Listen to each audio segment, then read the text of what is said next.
بسم الله الرحمن الرحيم حالك تعسيق الدريا ninkii ku dhintay Buuhoole afar indhood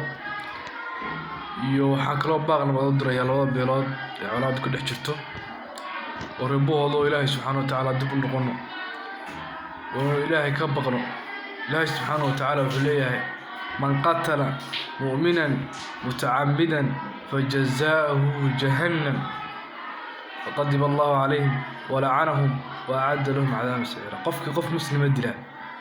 toddoba shay baa Ilaahay u sheegay carada Ilaahay baa ku dhacda waa la cadaabaya oo Ilaahay subxaanahu wa ta'aala qof muslim la dila janno ma gelayo taa ogaada. adduunyada dhan oo la halaago qof muslim la dila ka xun. Ilaahay subxaanahu wa ta'aala wuxuu yiri walakum fil qisas hayatu ya ulal albab qisaasta ay ku jirtaa nolol warabuhooda waxa la yahay oo nabadgelyada laga shaqeeyo oo qofkii qof dilaa la soo qabto hala dilo taasi ku kala badbaadanahay oo nabadgelyada laga shaqeeyo oo waxaan jaahilnimadan iyo wax bir wala dadka baxeen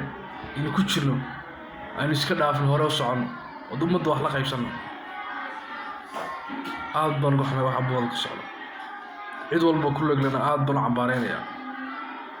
waxgaradka iyo dadka dhalinyarada iyo aqoon-yahanka inay arrintaasi ka shaqeeyaan waliba dadka aqoon-yahanka gobolka u dhashay inay nabadgelyada ka shaqeyno oo gacmaha isqabsano dad walaalaabaynahay oo dad isku midaynahay maanta ma nihin kuwii isdildili lahaa ee kuwii wax wada qabsan lahaa ee horumar gaari lahaa waddankeeda waddooyin iyo laami u samaysan lahaa bayna aad baan islaamay arrintaana aad baan uga xumahay gacmaha la isqabso arrintaa laga shaqeeyo arrintaa la damiyo